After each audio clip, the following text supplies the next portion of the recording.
National Field Director for President Obama's 2012 re-election campaign. Jeremy, great to have you here. Thanks for having me. What did you hear in President Obama's speech last night that you thought was particularly effective?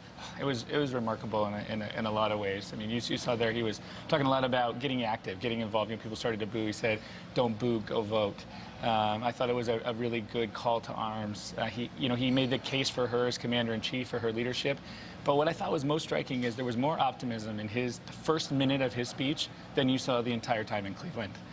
As you thought about the vision for this country. Well, and there is the juxtaposition that we keep talking about, and that is, where are the American people? If you take their temperature, are they optimistic or are they fearful and sort of pessimistic? And which message is going to work with them? And I mean, that is an open question today. Well, you heard him say this a lot last night. The America that he knows, the America that he has seen over the last 7+ years and in the Oval, it's a country of optimism. Yes, people are struggling. Yes, as he said last night, we haven't made it all the way there, but this is a optimistic country, and this is not a country that you saw in Cleveland with all of the hate, with all of the fear, and he really played, I think, to the best of the American people. You've been on both campaigns, Hillary Clinton's now and President Obama's in 2012. What's the difference? Well, I mean, it's a different year, but I think in terms of the campaign themselves. Yeah, in terms of the message, the campaign, the mood. I mean, you're on the front lines. So what's changed in 4 years?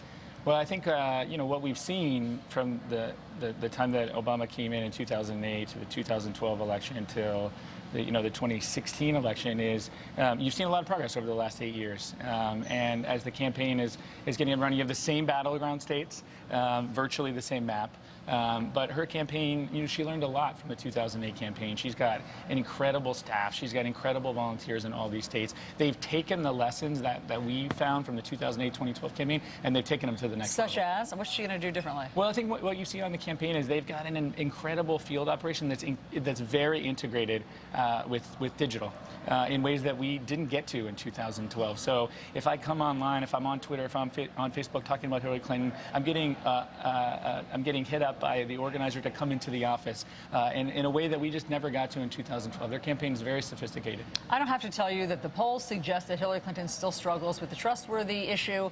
What's she going to say tonight to deal with that? Yeah, I mean, I think you're going to hear tonight, she's going to do what you saw last night, too, which is talk about the kind of leadership.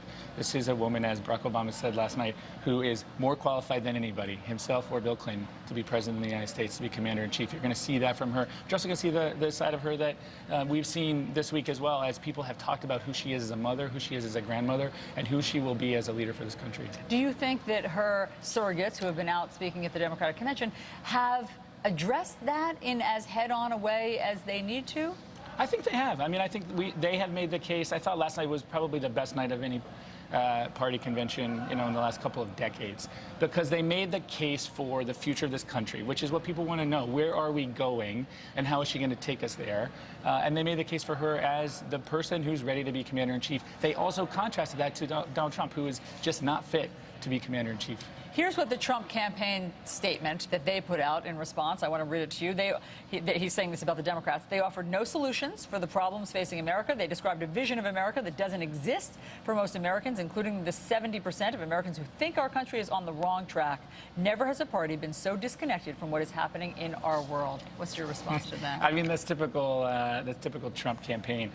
There was not one single policy solution presented in Donald Trump's speech last week in Cleveland. Not one.